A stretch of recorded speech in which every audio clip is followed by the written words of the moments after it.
Seatbelts are not as confining as a wheelchair. Drive carefully. A message from the Traffic Department of the Royal Grenada Police Force. It's coming, the new family of EC polymer notes. What is different about these notes? The feel. Polymer notes are made from a thin plastic film which makes the notes feel smoother than the paper notes. The orientation. The notes have a portrait orientation. You will read the notes from top to bottom instead of left to right as you do with the paper notes. Unique tactile feature. The front of each note has raised bumps at the top left-hand corner. These bumps form shapes that are familiar to you. Holographic foil strip. This feature is on the $20, $50, and $100. When you tilt the notes, the images and colors in this section will change. New image on the $50. The back of the $50 bears the image of former governor of the ECCB, the late Honorable Sir K. Dwight Venner. New signature. All the notes bear the signature of the current governor, Timothy N.J. Antoine. EC polymer notes. Cleaner, safer, stronger. Grenada's economy is heading for its 7th year of consistent growth, averaging over 5%. Unemployment was reduced by 20%, while debt to GDP ratio was reduced from 108% to 63.5%. NNP committed to the economic and social development of our people. NNP delivering on the promise. If you want to stay married, divorce speed. Never drink and drive. After whiskey, driving is risky. A message from the Traffic Department of the Royal Grenada Police Force.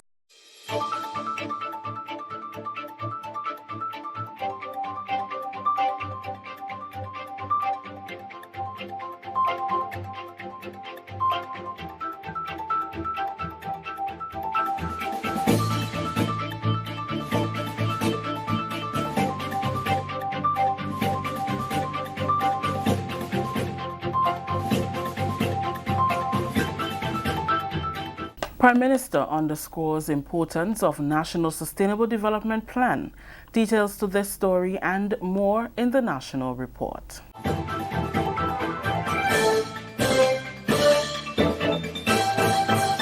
With the details to the news for Wednesday, September 4th, 2019, I am Rakisha St. Louis. Prime Minister and Minister for Finance, Dr. the Right Honorable Keith Mitchell, has underscored the importance of Grenada's National Sustainable Development Plan. The draft plan is currently the focus of a second round of consultations to ensure that the general public has the opportunity to contribute to the development planning process.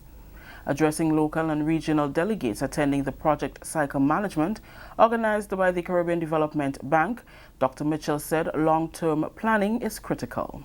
This is a plan which is born out of the understanding that every country should understand what the development plans over several years should be. No matter which government is in office, we should have buy-in on a national sustainable development plan. It's not about the personalities in office. It's about what is best for generations to come. This plan will guide Grenada's development agenda for the next 15 years, from 2020 to 2035. That draft plan is inclusive of all sectors, and it's a second series of consultation have just begun to further engage the general population. With the draft National Sustainable Development Plan pending completion by year end, Dr. Mitchell noted that the staging of the Project Cycle Management Conference is quite timely. Grenada's National Sustainable Development Plan addresses social, economic, environmental, and governance issues. The plan envisions Grenada as a resilient, prosperous nation with a conscious and caring citizenry, promoting human dignity and realizing its full potential through sustainable economic and social progress for all. The current round of consultations will conclude in October, with a final draft of the plan expected by November 2019. The successful implementation of the Grenada Structural Adjustment Program puts the island in a better position to access more funding. Ms. Rhonda Jones, Permanent Secretary in the Department of Public Administration, says the island remains a model for several of its regional counterparts because of its ability to design and successfully implement a program of that magnitude.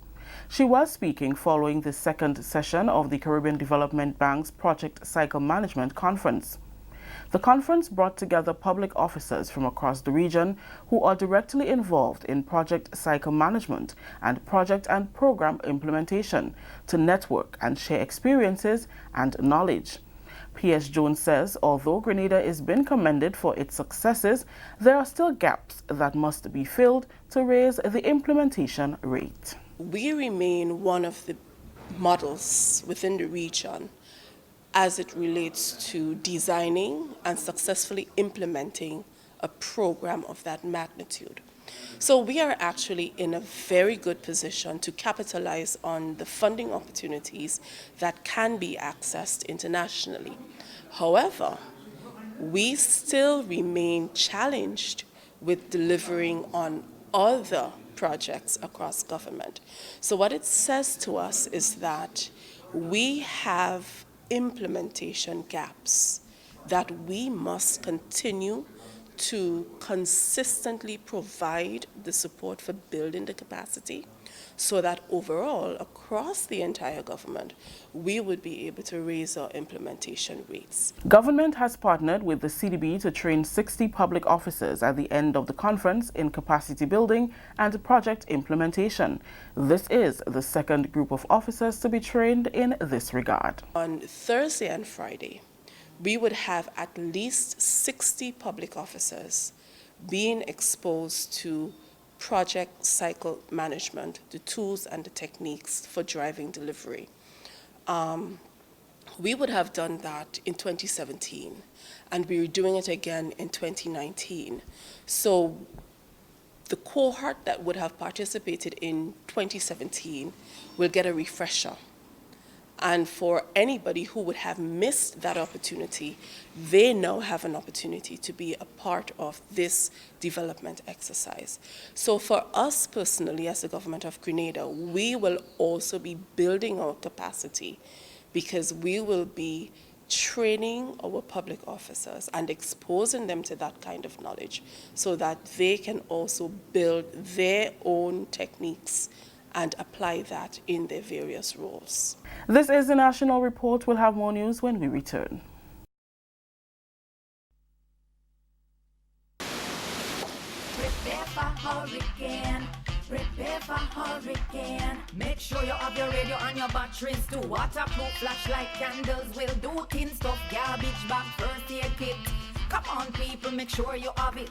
Clean water in a container and a hurricane plan. Hear me no man. Hurricane damage is beyond your control. Surviving the aftermath is up to you. Have a hurricane plan. It can save your life and your family too.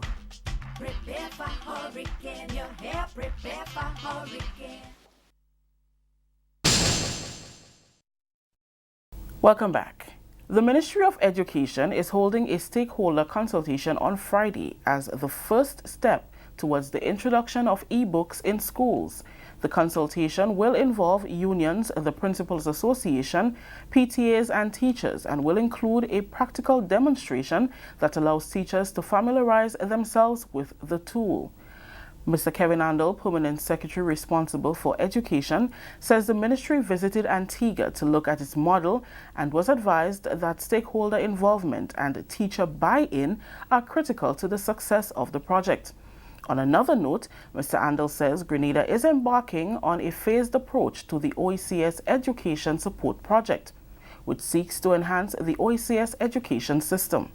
It focuses on the OECS curriculum platform and assessment, as well as evaluation of teachers' performance.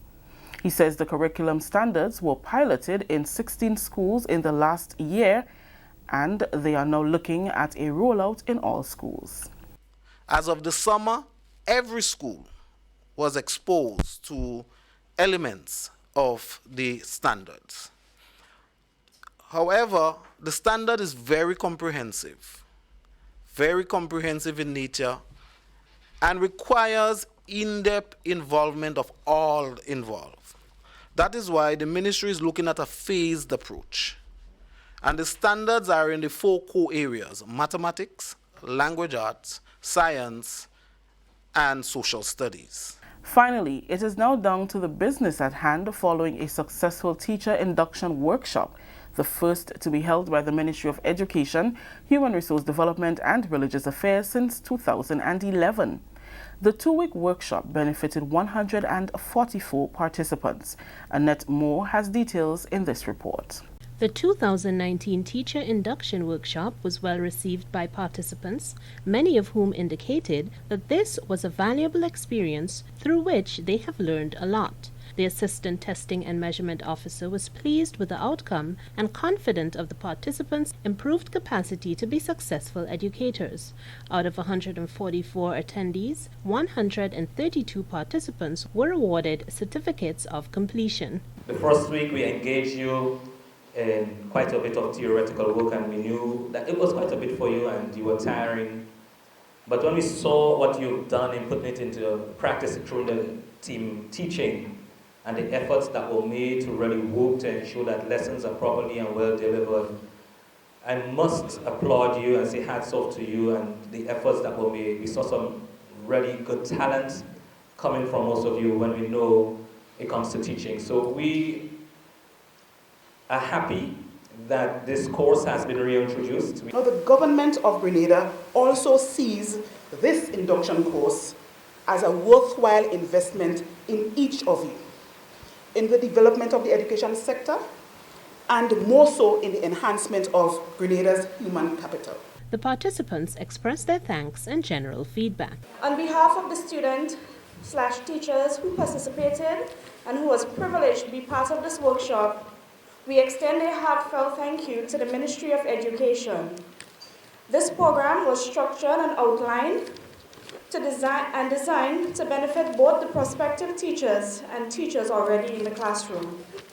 To the facilitators, you all were amazing, friendly, knowledgeable.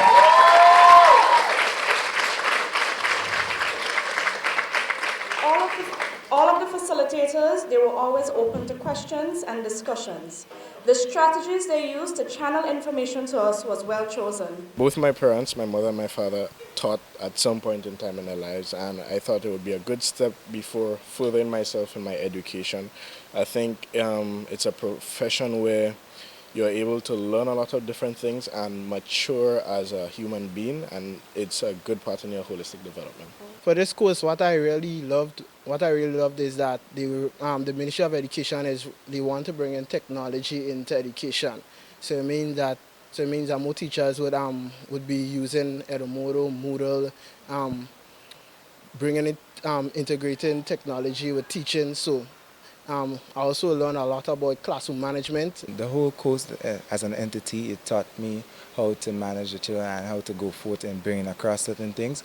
And I believe that I have gained a level of confidence as it relates to handling the students within the classroom as a result of the course. The best part of it was everyone was prepared, to be honest, and everyone knew what they were doing. And the lecturers, those in charge of this induction, they also was, I would say, like, they was very kind to us. They made us open up, and we did an excellent job. They did an excellent job as well. I would like to say thank you, and I hope they'll continue doing this induction course. We believe that only your best, your passion, and your heart is good enough. All your heart. We want teachers who have heart so that you can make an impact and help every learner that you encounter to succeed. Trust me, you're going to see the results. You're going to see the difference. And that's what we wanted to take into our classrooms. For the National Report, I'm Annette Moore. Thank you, Annette. That story just ended the National Report for today, Wednesday, September 4th. Let's recap the top story. Prime Minister underscores importance of National Sustainable Development Plan. On behalf of the entire news team here at the Government Information Service, I am Rakisha St. Louis saying thank you for joining us. Until next time.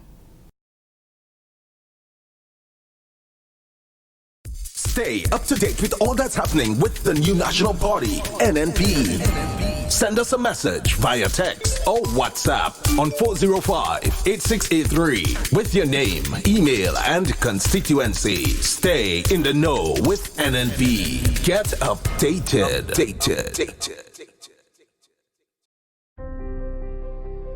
It is said that education is the key to success. The Grenada Development Bank believes this to be the truth.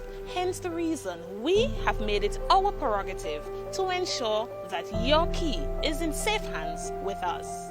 Here is how you can unlock your success with an education loan from the GDB. We offer you 3 loan options. We've got our regular student loan, our work-study student loan, and our special student loan. Our regular student loan is for persons who wish to pursue full-time tertiary level education. If you are a permanent employee who wish to study while continuing your employment, then our work-study loan is for you. Our special student loan is in collaboration with the government of Grenada, geared towards vulnerable persons who would like to pursue higher level education. Remember, you must have proof of admission from a recognized institution here at home or abroad. All our loans are 100% financing with interest rates as low as 5%. Get your funding from GDB today for your tertiary level education, your technical training or vocational training, even professional development, with up to 12 years to repay. Your future success is today. Grab it now.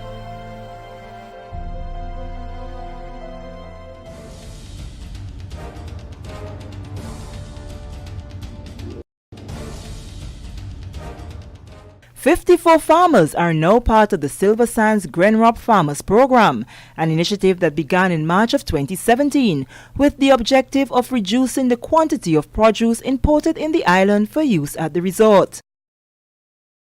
The Silver Sands Farmers Program, a joint venture between the Silver Sands Hotel and Grenada, which began with 35 farmers in March of 2017, has now increased to 54 farmers. Culinary Director at the Silver Sands Hotel, John Louis Brocardi, is pleased with the progress of the program to date. During a recent visit to some of the farms with the Government Information Service, he reviewed Phase 1 that included farmers mainly from the St. Andrew Parish. Well, we kept on pushing in St. Andrews and some of the parts of St. David, the higher parts in St. David's.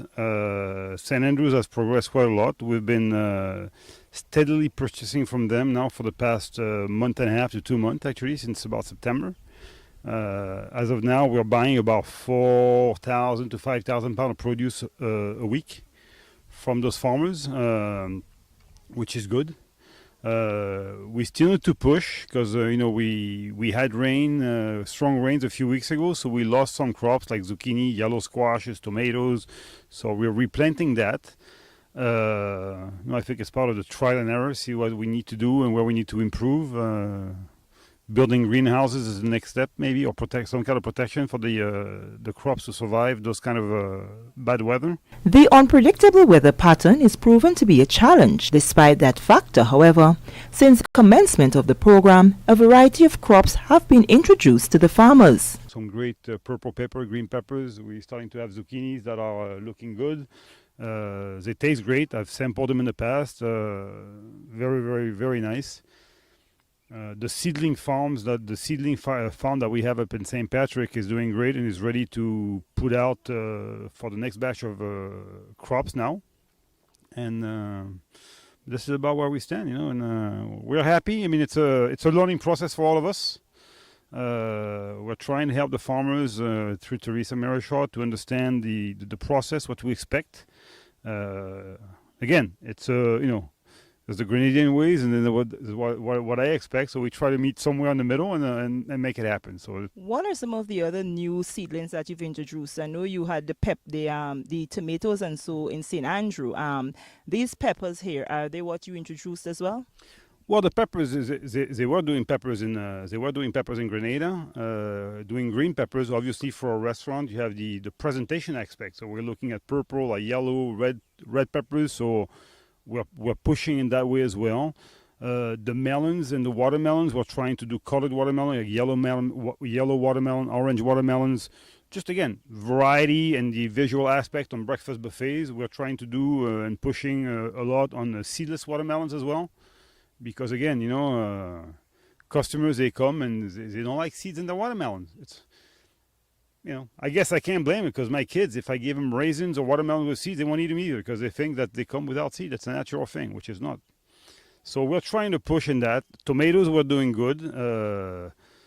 Again, the rain affected it last time, and right now we're actually we are gearing back up. So we've done a lot of trials over the past 12 to 14 months, and we overproduced at one point where we didn't know what to do with it, and we had a lot of waste, and we gave some away, and obviously we stopped producing because it wasn't, have the farmers walking and trying to not sell. It's not fair to them. It's not.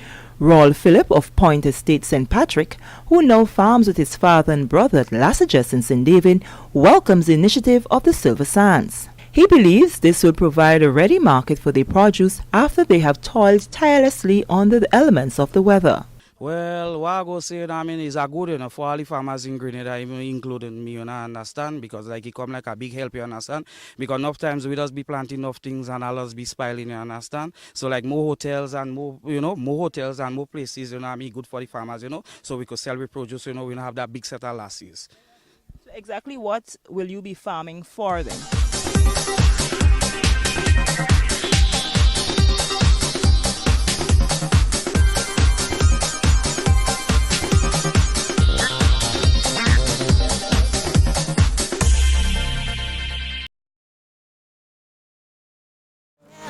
Don't you believe the lies that you've been told? Just trust in Mother Father, watch things unfold for you in everything you do. True, 'cause you were born to be great. And a good morning to Grenada, Carriacou, and Pirimahatnik. My name is Sheldon Scott. I'm Devon Romain. And you're listening to Hard Talk. Yeah, this selection coming down by Laura Lisa. I've always said and will always continue to say one of the best vocalists that we have on island, yeah? Yeah, totally underrated. Some of the business people need to get behind artists like these, man. Some of the business people need to get behind artists like Laura Lisa and so on, because they have so much potential. You listen to her, you listen to people like Jefferson Ramirez, you listen to people like, oh boy, this chap used to sing with this band there. His name is slipping me right now. Keep your hopes and dreams alive, and don't you ever lose your stride. Show them that you're great. If this ever can, Yeah, that's the name, Denson. don't you give up. Lion Paw. Beside of you, if you look deep, Got people like Akeem and so on there. you will find the hero that lies in you. You're a hero,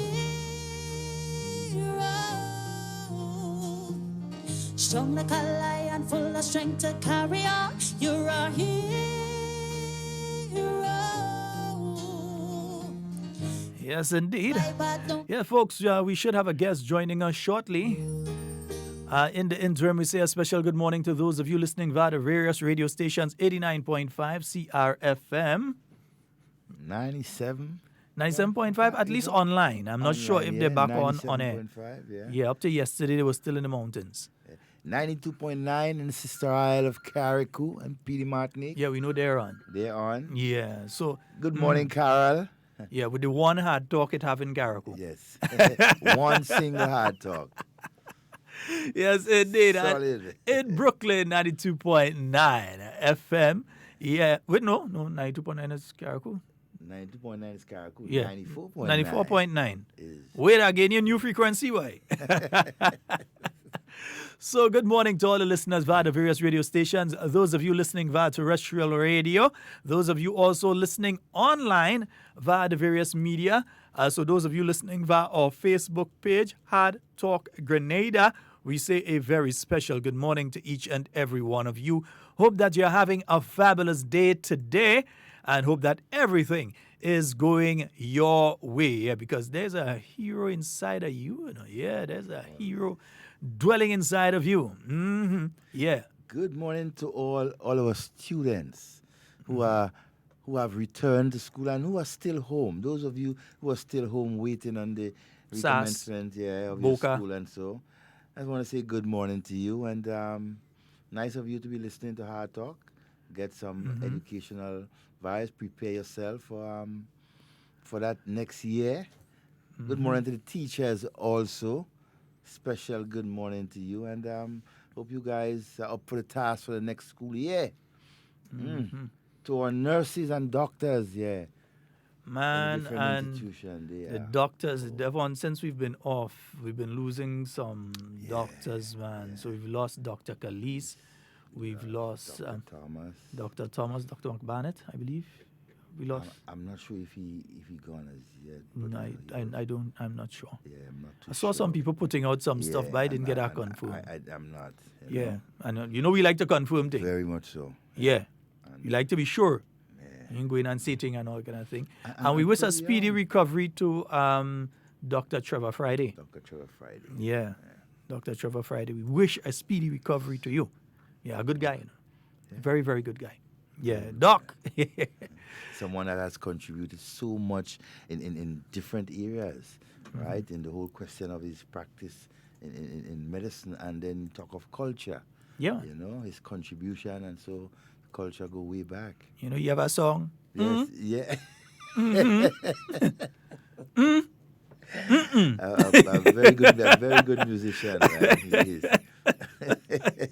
How to find that song, Yeah, so as I said, we'll be joined by a guest, but in the interim, just to let you all know, the National Sustainable Development Plan 2035, the discussions on the draft national plan continues today. And it's going to be at the Grenville Secondary School from 7 p.m. The facilitator will be Mr. Ferron Lowe, and the rapporteur will be Mrs. Elaine Henry McQueen. So a wonderful team that will be out there, and it is for the people of St. Andrew.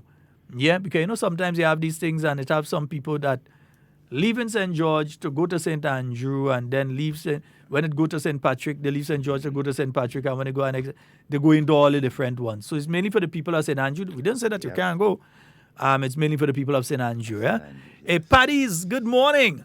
Yeah. Hey, and we have to say a very special happy birthday to our GenSec. Yes. Yeah, our General Secretary of the new National Party.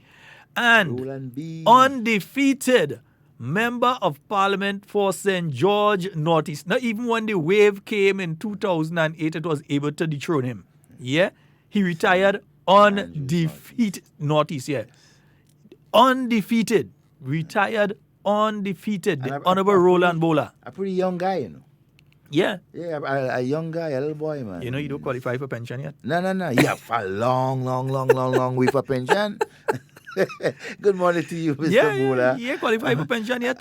We hope you enjoy your day, your birthday. And when he chair in the NNP meetings, you love that. When he's chairing the rallies and them kind of thing. Yeah, man. It's only one man could handle it like that, and that is he. Yeah? All right. So we say a very, very special happy birthday to our beloved General Secretary of the new National Party, the Honorable Roland Bola. And we do hope that you enjoy your day today, sir. All right? Take one on me. Yes. Right? Yeah. When I say one on me. Only one. Okay, you can't take two. A drink of water. I ain't say not water. It have water next door. Just go over there kindly. You could talk to Ms. Campbell and them and you go get a drink of water. You could get a drink of water on me because I know that's good for the body. Yeah, I ain't going to tell you go and take things that will mash you up. So take a drink on me. All right. Yeah, Devon. Also, man, I'm seeing some chaos in the UK, man. In the UK Parliament.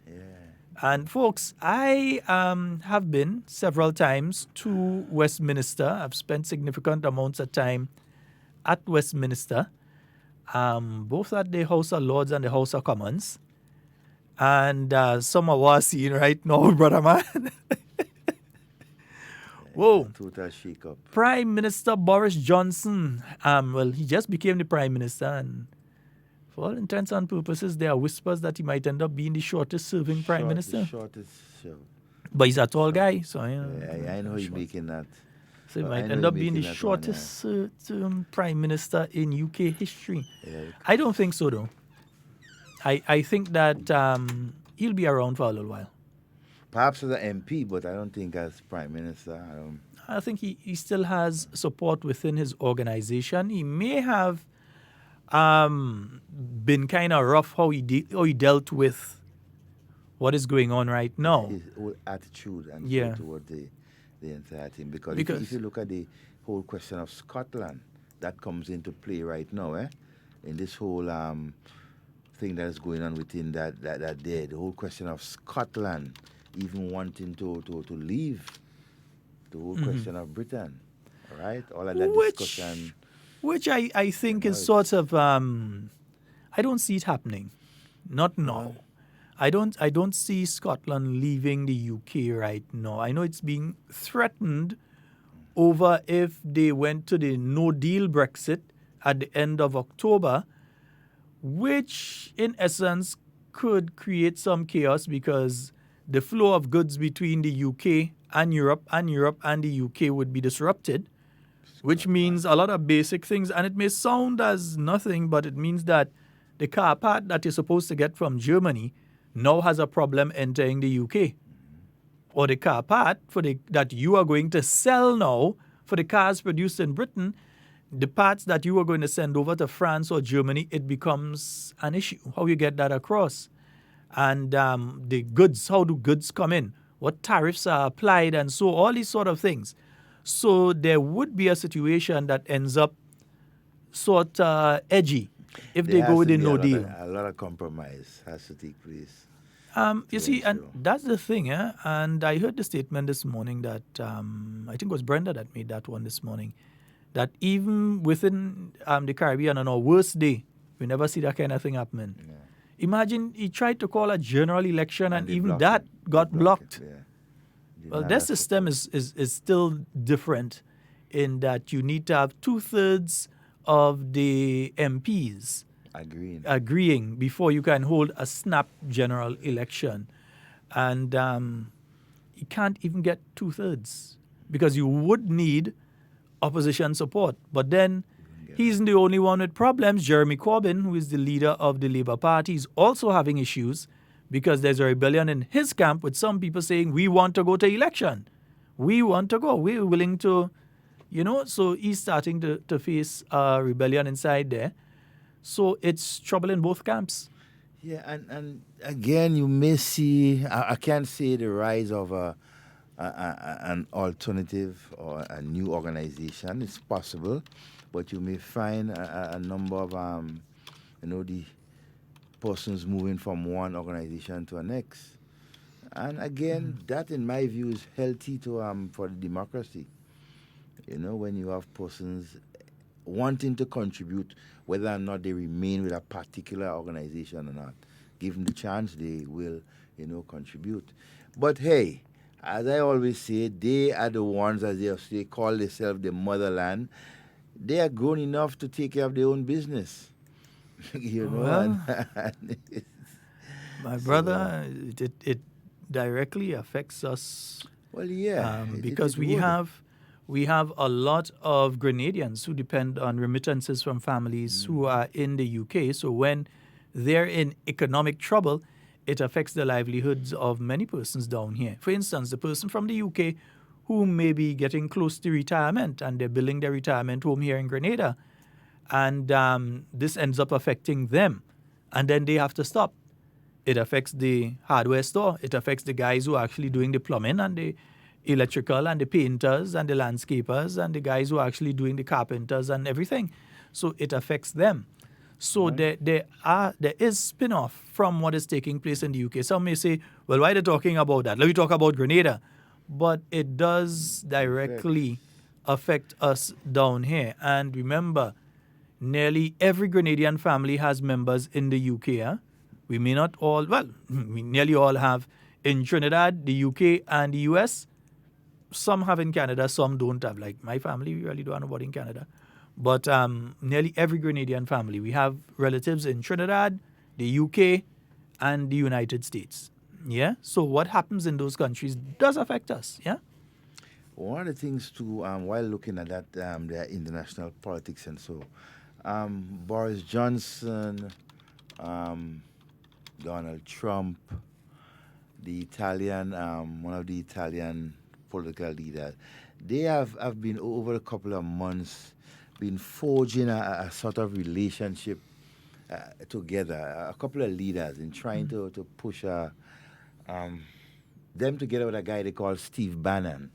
An American they call Steve Bannon. Steve Bannon was the main architect of President Trump's campaign. Yes, you know, and they and Boris Johnson is a part of that whole, you know, that whole thing. So it's interesting to see the next couple of months, you know, how the UK politics will turn out, because if things goes Boris Johnson way, you will find by the 15th of October you may have elections. Right, and so. But, well, come hell or high water, you will be having general elections in the UK, most soon. likely before the end of 2019. Boris Johnson is going to seek his own mandate, and he has already told every Conservative MP that voted against him that they will not be allowed to stand for elections. So they will not be allowed to stand for general elections. And in fact, I think that's a mistake, though, he's making. Well, to each his own, because his own brother has decided now that I've had it. I'm done. Yeah, and gone against him. And so it's going to be interesting to see how that develops towards the end of the year, October, November probably, for a general election in the UK. And we also see Jamaica, they're shaping up for general elections as well. Guyana also. Yeah. Guyana is shaping up for elections? Yeah, I've been following Guyana politics for a while. Guyana, the High Court or the Court of Appeal had ruled that the whole parliamentary issue that they had, it was valid, thus giving the authorization to the election board to call elections within a particular time. So the last thing I heard was that they were trying to, both parties together with the election board or something like that, trying to figure out how the best to approach that because of the time frame. You know, they are calling for a little more time and so on. But it's interesting. And so within the Caribbean, you have, within the next year, you have a number of countries going to elections. You have Trinidad. You have Dominica, you have Trinidad, you have St. Vincent. Trinidad election for the first time in a long time, I can't gauge what's going to happen. Yeah, that one is a toss-up for me. I probably have to start reading more. I think the current Prime Minister has the edge, but he has to be very careful as to the way forward, you know, as he move forward to election. Dominica? So, Dominica. I think Dominica is basically a clear cut. But I think I've heard it in the election before, and he said it again this time. Prime Minister Roosevelt Skerritt continues to say he wants a Grenada. Yeah. So he wants a situation where he's able to secure all the seats. It's possible. It is possible, but a bit difficult. It's not impossible, as Grenada has proven, and Barbados has followed. Yes. But it's not impossible, but it is not that easy. St. Vincent is close by in terms of election. Morning to you, Toro Deputy. He's telling us that Canada should have elections before the end of by the end of October. Wow! Very general elections. Yeah. Okay, wonderful. Trudeau, I think he will pull Justin Trudeau. Yeah. You know. Yeah, so that's going to be an interesting. Pierre one Trudeau, as well. the son of Pierre Trudeau. Yeah, and Pierre Trudeau was the prime minister at the time that Grenada gained its independence. Yes, I remember his name as being one of the ones that sent in something there. Which leads me to another thing, though. I know on the level of the National Museum, some moves are being made to, one, improve what is taking place at the National Museum, improve and expand. I know the Honorable Peter David is very involved in that. To improve and expand on what presently exists. Yes, so there are several things. I know that bit by bit we'll start hearing different things happening, and so, because as it is right now, we can't say that we are at where we need to be with the Grenada National Museum. We can't say that. And one of the things too that they are forging to go ahead with is the whole question of digitizing the entire process. So you can go there, and there's a whole range of things. Not only which is that, really needed. there's basically nothing on the Grenada Revolution. Well, I don't want to say nothing. There are probably a few photos in our area there. And that's it. Well, yeah, any of you that have your stuff from the Revolution that you want to give towards a display, contact me. Contact me here on Hard Talk, message me and so on. Because here what, it's important. If you might have your little Pioneers t-shirt still, or you may have your militia uniform hidden somewhere in a rucksack. Or the NWO or NYO t-shirt. Yeah. If you have one of those hidden somewhere, you find one somewhere or that kind of thing, link us up. Let's put it in the museum. We're going to give you credit. We won't put your name donated by so and so. We always put the name and so on those sort of things. So send one of that to us. If you have a little NYO t-shirt and them kind of thing. And another thing is, if you have an armored car, contact the RGPF for certain items from the Revolution. Don't contact me for it. Contact the RGPF. You can contact me. Know how to make it clear, boss. Next thing, a man come and drop a rucksack. Me? You see a man driving, come up with a BRDM, like, which Sheldon does me? Me? No, but it's important that we maintain certain parts of our history and so on. There are other aspects of things that are being looked at, because you tend to find situations, sometimes guys are digging, like they're putting down a house or so, and the construction crew is digging, and they find artifacts, Yeah, and they but you know what them guys do with it? Let's throw that aside. Let's throw that aside, not understanding the importance Yeah, of it. so they find artifacts sometimes, some of them dealing back to the time of the Caribs and so on. They find these things and they just... But you know what is interesting, Sheldon? During the Revolution, 4.5 years, just leading up to and after 4.5 years, in my view, has been the most exciting at one point and most traumatic period in our history. In other words, I put it twofold. Exciting, educational, and so and yet it was a bit it was depressing, and it was, at one point in time. So the history, the whole lesson to be learned from that revolution is enormous. Because those who forget their history are doomed. All right. So you must always remember your history. So those of you that have items, not only that, but you may have items from independence. Next thing you have the program from independence, or one of the first parliament sittings or something, or the opening of parliament. Or you may have old photos of Grenada and so on. I think it's time that we start bringing all of those under one roof. Collection. Yeah, and properly cared and maintained for. So as I said, the Honorable Peter David has been working along. You may see me in a piece in the museum one day, Yeah? I did a piece a couple of months ago with one of the guys. He's a professor, a young guy, Grenadian. And so we doing a piece for the museum itself. I did about a 3-hour interview with him, and so hopefully if it's pass the test, you may see something like that. So but it's important. It's important for us not to forget the past, because that will ultimately determine the way forward. And we still await information on the funeral of former Commissioner of Police, Mr. Fitzroy Bideau.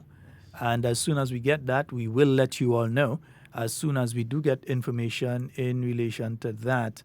And I'm seeing here Depot is saying it's going to be a tough one for Trudeau. Yeah, it's going to be. All right. So it's between the Conservatives and Trudeau's party there. So But, it's going to be a battle, man. I think he has the edge, though, in my view. Youthfulness is on his side. Mhm. And I think he's out of the lot, he's one of the more progressive ones. Yes, he has been disappointing in certain stands, and so he has taken as leader of Canada. But all of that after a while, people don't understand. Yeah, just turn the audio on it. The audio on it. On this one, yeah. Mhm. Yes, indeed. And folks, as I said, we're expecting a guest. I haven't seen the guest show up yet, but we're expecting a guest who should be in with us in a short while. So while we're in holding pattern trying to get that guest, let me just play this and we'll be right back.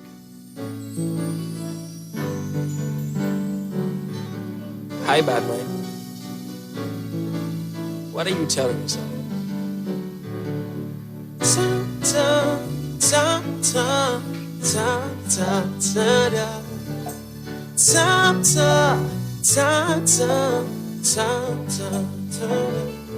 Dirty heart could say what they want. They could never stop me, no.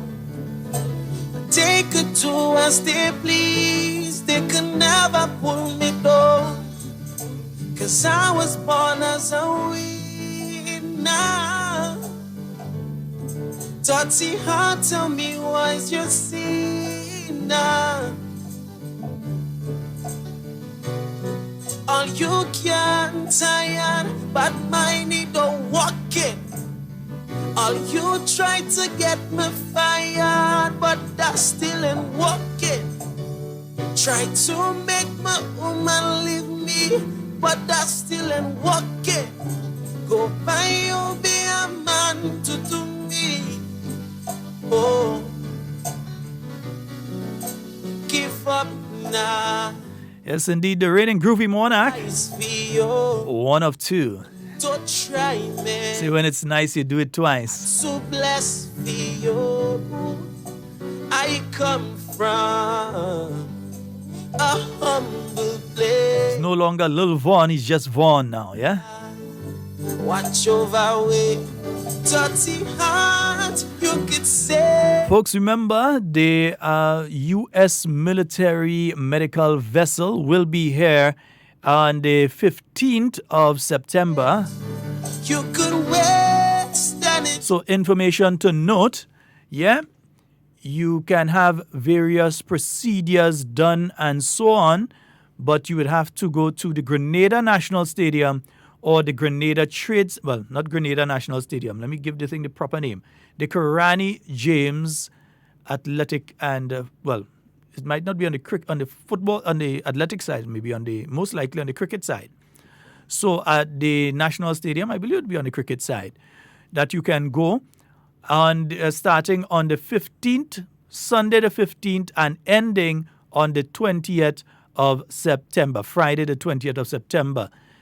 The operating hours are between 9 a.m. and 3 p.m. Again, the hours of operation, 9 a.m. to 3 p.m. So the ship will be here. They're doing dental, ophthalmology, they're doing plastic surgery and other surgeries. So you may be in need of a surgery, and just in case it's a situation that you have your surgery scheduled for down in December, or your surgery is scheduled for January or February, there's a high possibility you can get that surgery done now and get it done there. For instance, if you've got cataracts and you need that surgery done, you can have that surgery done on the vessel. But to qualify and quantify exactly what you need to do to get through, to be able to get onto the vessel and have that done. And again, they are not here to do assessments. When I say they are not here to do assessments, you ain't feeling well and you're going to find out if you're sick. No, they're not doing that. They're dealing with pre-existing conditions. For instance, if you already know you have diabetes, you're not going by them to find out if you have diabetes or how bad your diabetes is. You already know that you have diabetes. if you suspect or it is suspected by your medical professionals here that you may have kidney problems or so, that's another case. But if you already know that you're diabetic, or you already know that you have high blood pressure, or you just find that you're feeling weak or you're feeling sicky and that kind of thing, then all that you do, that's not for that sort of thing. If you have a pre-existing condition, for instance, like you have a cataract or so that you need surgery or those sort of things, then that's where you're going. So, yeah, I see our guest is coming and he'll settle in. So you're going to be speaking to Dr. Martin, yeah? And I'll give you Dr. Martin's number. It's 405-0311. Let me give you that number again. That's Dr. Francis Martin and 405-0311. And Dr. Martin is another people's doctor, you know, man. That man is a true patriot. Take what I'm telling you. Yeah, so Dr. Francis Martin, 405-0311. Or you can also call Mr. Kevil Frederick and his numbers 415-9463 or 417-8253. So you can call Kevil Frederick and his numbers 415-9463 or 417-8253. And again for Dr. Francis Martin, 405-0311. Or you can phone the Ministry of Health on the following number, 440-2649. And you can ask for the following extensions. I hope people have the pen close by and they're writing, extensions 21014, 21073. You could get Dr. Sean Charles on extension 21039. You can get the Chief Medical Officer, Dr. Mitchell, on the extension 21009. So you can call and get information as to whether the services you require are being offered. I know that they're doing dental. Yeah, I'm sure that they're doing dental. So they may be doing fillings and cleanings and that sort of thing. You can get dental done. They also, I know that they're doing plastic surgery out on the vessel as well. So some of you that may have had a burn problem, you got burnt or that sort of thing, or some other issue, yeah, you can have that done. So there's a lot of assessments and so that can be done all now. So contact Dr. Martin and Kevil or Dr. Sean Charles or the CMO and so, and get that information. But as we said, we'll be joined by a guest. And we do have our guest in studio with me. Let me just pull up the mic. Yes, we do have our guest in studio with us. Yeah, we have Stan the man. Good morning to you, Mr. Stan Phillip. Good morning to listeners. Yes, indeed. And you're here to speak about the National Health Insurance. Yeah, last time I was here, fortunately there was a female. Yeah. I kind of expected to be feminized today. So was a distraction then? It was not a distraction. It was a different experience. And we spoke then about the different types of financing, national health insurance. And I said to her that what is important is for people to understand what kind of relationship that national health insurance would have with providers, doctors, pharmacies, labs, etc. So, yeah, I think that's a very important discussion because people are hearing national health insurance, national health insurance. But suppose there's national health insurance. I know that we have national health insurance. Is it that I must go to the general hospital because it's national health insurance, or does it cover me if I go to a private practitioner? Well, that's why I said it's important to talk about providers, because there are basically two types of providers under national health insurance. There is the public providers and private providers. Under national health insurance program, clients would now have an opportunity to choose whether they want to go to a private provider or to a public provider. People don't have to go to the clinics. When they're not feeling well, they can go to a private doctor, provided that doctor or that provider signs up with the National Health Insurance Program. So they have to be approved. So there will be a list of what is called approved providers, that clients would be aware of, so they can go to those persons and get service and be covered under the National Health Insurance Program. So it's not a situation of I decide I want to go by Dr. Friday, so I just go by Dr. Friday. You can go, but if he's not a provider, an approved provider, you'll have to pay out of your pocket. Yeah. Okay. So the National Health Insurance, when they go to the provider, how does that work now? Is it that they present their card? Is it that they pay and they are refunded? Is it that they go and then the healthcare provider, the doctor itself, bills the National Health Insurance? Or do they pay and then they are refunded? The patient, does the patient pay the provider, the doctor, and is refunded by National Health Insurance? Or does the doctor, instead of billing the patient, bill the National Health Insurance? Okay. How does it work? Okay. Well, to begin with, the provider have to be on the list. He has to be approved. Once it's approved, clients would be aware of the list of approved providers. And they have to prove that they have National Health Insurance. Because although it is encouraged that everyone should be part of the program, there are people who may decide they don't want to sign up. So your card would be your ticket. So you provide your card. Your membership is verified by the provider, and then you receive service. That provider then makes a claim. He sends his bill to the National Health Insurance and is refunded. But there may be cases where the patient may have to contribute. There are certain services you may say that there is in insurance terms, there is an excess, a deductible that you have to pay up front. Now it's up to that provider to collect that amount. So if, for example, the service you're trying to get requires you to pay $10 or $20 out of pocket, the National Health Insurance Program would pay. So if the service costs $100, the National Health Insurance would only refund $90. It's up to that provider to collect that $10 from the client when he receives service. So there must be verification that that person is signed up. Once it is verified, then he receives the service and the provider bills the National Health Insurance Program. Let's take a pin there, Sheldon. Are you talking about verification?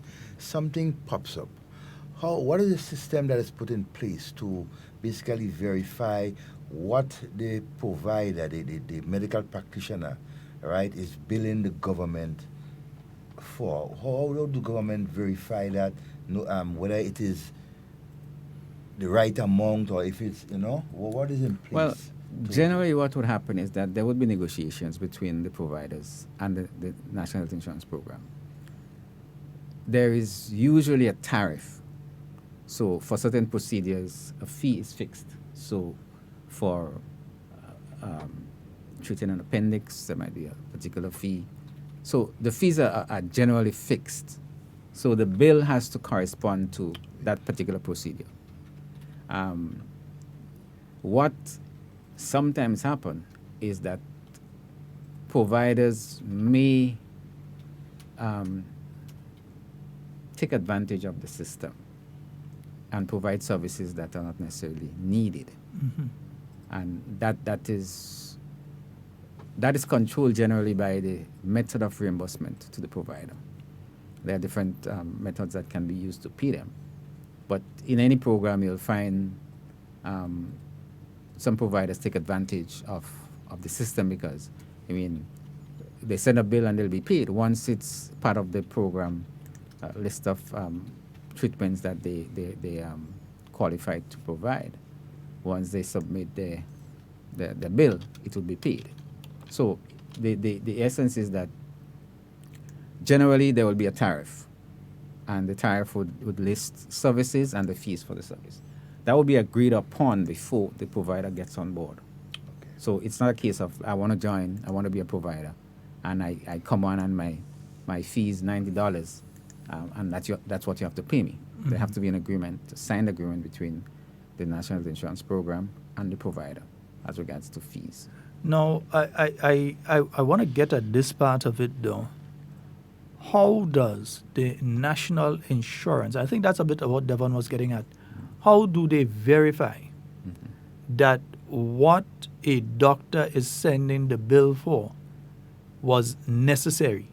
For instance, someone comes in with a headache and they get ultrasound on the abdominals. These are areas that can call for abuse, and because one of the key issues with national health insurance is cost containment. There would be frequent audits, there will be frequent checks. Now, a provider may do that and get away with 1 or 2 cases, but if there's a consistent pattern that this provider is abusing the service, I mean, like you say, send somebody for X-ray, if it's for headache or just a common cold.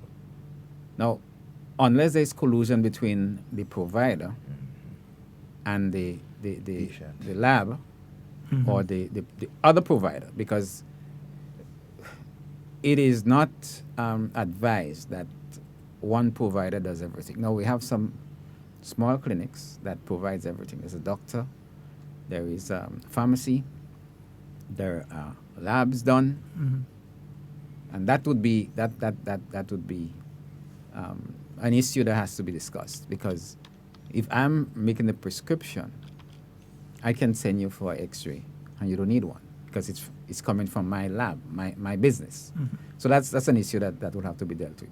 But generally, when they're independent, a doctor is independent of a lab, of a pharmacy, you would not necessarily find a doctor prescribing a medication that you don't need, because he's not going to benefit from it unless he colludes with a pharmacy or with a lab. So the relationship between the provider and the national health insurance has to be one of good faith, because what the national health insurance is doing is entrusting the provider with the care of a patient and expecting him to be or her to be professional and to prescribe or recommend procedures that the patient needs. So you cannot rule out such things happening, but there will be checks, there will be audits to ensure that there is a consistent pattern. Yeah? The second question I have is, you mentioned, okay, the patient goes to the doctor, and I'm walking it through in my mind now. So the patient goes to the doctor with a particular complaint, and they have the NHI card.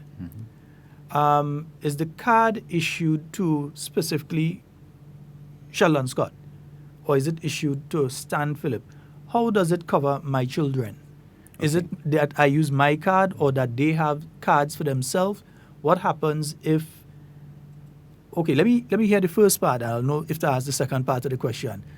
Is it that each individual has a card, or in the case of a household, is there a household card, or does the mother have one, the father have one? What's the situation with the cards? I'll answer you this way. When we went to look at the system in the British Virgin Islands, I posed that question, because what they did is that they issued one card, a family card. So Sheldon Scott is the client, but Sheldon Scott has 3 children, and that those 3 children are on his card. Oh, you don't have 3 children? No, I just picked a number. Okay. No, what came out of that, what they saw is that, because especially in single parent homes where maybe the mother, so the child, the mother and father are not married, okay? So there's a choice at the point of registration to put the children under the mother's card. But then something happens and the children are now with the father. And there's an issue now, because when the father takes his children for medical attention, his card does not have the children on it. The mothers have it, and sometimes the relationship with mother and father is so dicey that there are issues. So tenuous, yeah. What they decided to do is to issue cards for every child, and the decision have not been taken in Grenada as to how it could be done, but I think for practical purposes, except for infants, you may have to put the child or the sibling on the parent, mother, father card. So there would not necessarily be one card for the entire household. Again, depending on the age of the persons, they may have to have their own cards. A secondary school child would want to have would have to have their own card, because they may have to go to see the doctor on their own, you know. So that has to be worked out. But again, that's another issue. Should the person under the age of 18 with their card be allowed to access services without the consent or without the parent being there? Well, whatever protocol is being used right now, it would be expected that protocol would be used. So there are certain children. In fact, a doctor generally don't see a child if the parent is not with the child. So I think that the same thing would happen when NHI is in place. Because I know in some instances you have people under the age of 18 that they go in and they see a doctor and they won't just jump a bus, they go in town, they say I'm feeling well or so on, and they go and they see a doctor. So but that is something that has to be now placed into a certain category. You have to deal with that. 18 or 16? Well, I'm saying 18 because to vote and so on, you're 18. You're considered an adult at 18. So that's why I'm more looking at the age of 18 and saying, it should be at. You see, generally, why and this is a weird thing, because you legally you can that's why I really philander at the age under 18. But you can't vote. But you can't vote. 18, that has to be dealt with. But you see, one of the reasons why it's best for parents to accompany a child. I mean, I'm not speaking of age now. I mean, if I have my child who is in secondary school or national college, and that child has to go to see a doctor, there are certain things that the doctor or the medical practitioner may want to say to the parent,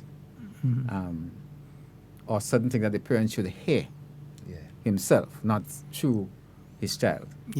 So it is advisable, especially for medical issues, that you know the persons who are responsible for the child be there. If there's a cost involved, medication to be bought or taken, those sort of things. So the protocol that is the best practice would be used to ensure that proper service is given and received. Okay, because I was wondering, because if it's a card just for the entire family, what happens, the father, because men, we tend to keep all the cards. Holds the cards? Yeah, because we tend to put everything in my wallet. You check my wallet right now, you see my NS card, my voter's ID, your driver's license, all your other, your bank cards, everything. We tend to put everything together. Adults will have we go to Carriacou and something happens in Grenada, and one of our children has to access medical care. How do they go about it? Even you're still within the state of Grenada. What if someone goes to the US or so and they had a card on them? I like I said, they definitely the adults would have their cards. As to how the children are treated, I think it will be depending on the age. And again, like I said, the relationship between the mother and the father, because in single-parent homes where generally the mother has custody, there are a growing number of cases where the fathers end up with the children, and if it's not done properly, you may just find that he has the child and the mother has the card. So these issues will be dealt with. Go ahead. I see someone is suggesting. Because it's done like that in foreign. There is a family card issued and duplicates. There's also duplicates, for example, children or anything. So there's a basic family card, and then there are others which is duplicates issued, for example, a child could have. But you see, it still gets back to the issue that Stan was speaking about earlier of what happens if the family break up. So then, is it still one card covering that family? Because the mother may remarry, the father may remarry. You end up with two different families now. What takes place in that situation? Then you have to get a new card, new set of card, and so on. So it's a very technical area. What is envisaged is that this card would store information on the patient, and you may want to ensure that the card, if the father walks in with the card, and that medical provider would pull information about the father, right? And not necessarily everybody on the card, and he has to pick one of those persons. So there's some issues that has to be considered. But like I said, in the BVI, they just did cards for the parents, but they came up with the issue of children moving from one parent to the other, and they decided to issue cards to every person who's registered as, because you see, NHI, unlike private health insurance that have specific insureds, what NHI does, it gives every Grenadian the opportunity to become a client of NHI. So once you are resident, and again, definitions would have to be put down as to who is eligible to become an NHI member. But once you're a member, you are, or once you meet the criteria, you can be a member. So you then have that opportunity to access care as an NHI member, right? So you may just find that there'll be multiple cards. You know, they like I say, for infants, that's a different thing. But there will be, I suspect there'll be an age after, you know, up to age what we'll give every.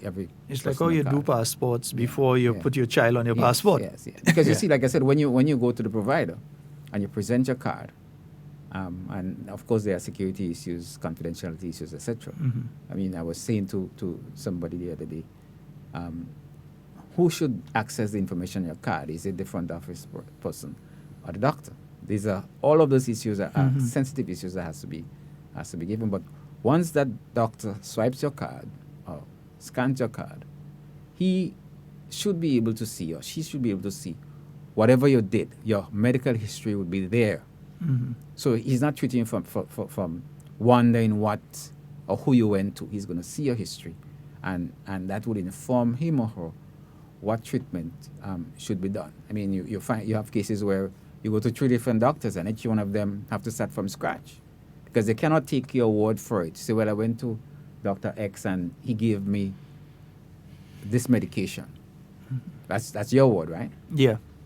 But what if you don't pronounce the medication, or what you don't remember? You don't even remember the medication. But most times, if you ask a person what medication they were on last year, they can't tell right. you. So some kind of green pill the doctor they give me. What the card would do is to give access to your medical history, and you get treatment based on your medical history. How about, Stan, just a suggestion for what it's worth. How about, for example, in issuing of the cards, let's say you want to go the route where you issue a card for both the mother and father, right? And on that card, once you swipe either one of them, you would have the opportunity to see all the persons, the dependents, persons who depend, or who is connected, or who will get care from that particular card, right? And then the provider or the doctor can, for example, you bring your daughter, and when the card is swiped, my card, then you have all the persons who are covered, and then he chooses which one. That's another instead possibility. Of issuing all. I just want to say cards, here, Sheldon, that what we're talking about is generic NHI systems, not decisions taken as to how to be done in Grenada. We're just talking about generally how it's done. When it gets to the stage of registering persons, by then the entity would decide or determine what best route to use in terms of registration and issuing of cards. What we're just doing is saying, generally that's what happens. And these are some things that are done in some territories, and this is what could happen here. So I'm saying this because I don't want anybody to say that we're saying that NHI Grenada is going to do X, Y, or Z. We're just talking generally. Yes, and exploring how the the different systems options, work, what can, and then finally it will be done accordingly. Yes, indeed. And folks, if you've got a question, we'll allow you to call in. Sam, we're going to take the calls. Yeah. 440-7377 and Devon, the overseas. And 347-329-3101. So, folks, if you want to call in, you can call in with your questions. And I realize online, Patricia is very busy this morning. So she is saying one of the first comments she was making, though, is how efficient would the system be and reimbursement. She was looking at the issue of reimbursements and so on.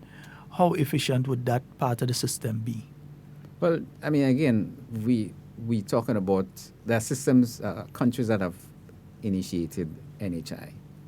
And in the agreement with the provider, because remember, when the provider sees a patient, he then has to go through a procedure of preparing a claim form and sending it in.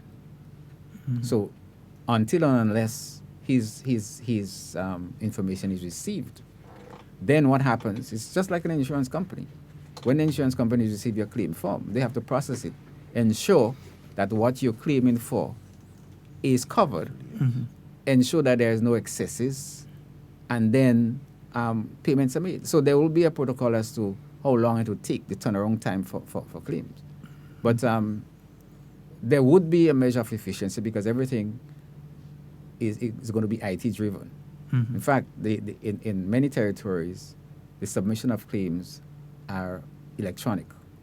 So nobody has to fill out the form and send it in. So the doctor does it. And I'm saying that because we're transitioning from a situation where you go to a doctor, some people say, as soon as you start speaking, you start writing your prescription. And then he sells you $60. You take $60 out of your pocket or $80 and you pay him and walk away. This is going to be very different because there will be the verification that you are a member, right? There will be the protocol as to providing the service and then the process of submitting the claim. Now, the speed at which the provider receives payment is heavily dependent on the speed at which he submits his claim.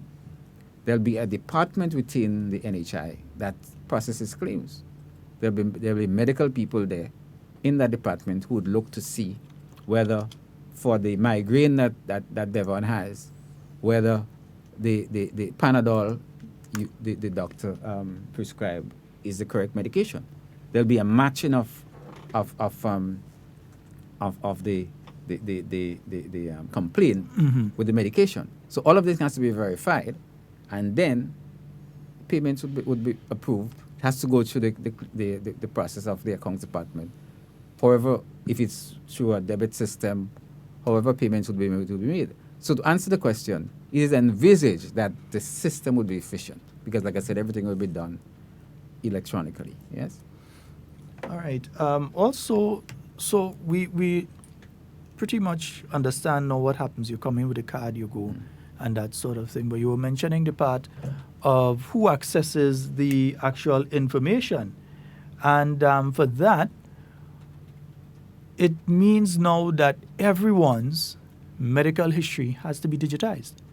Yes. Not only that, there would again have to be some strict legislation with regard to privacy of information, because as a member of the NHI, you, by visiting a medical practitioner, you are giving that practitioner permission to access your medical records. Because if you come to me, well, not me, you go to see a doctor for medical attention. It's just like if you go to a mechanic, he probably would want to know what's wrong with your car. You know, when was the last time you did the service, this sort of stuff.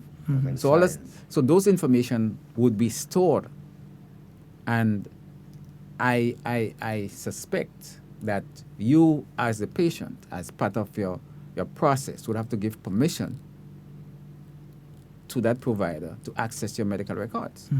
And that's why I asked the question as to whether is it the secretary of the doctor that accesses the records of the doctor himself. Because if you know what happens in developed countries, they try it. So somebody at the front pulls your information, puts it at the disposal of the doctor. So when he sees you, he has some indication as to what your history is.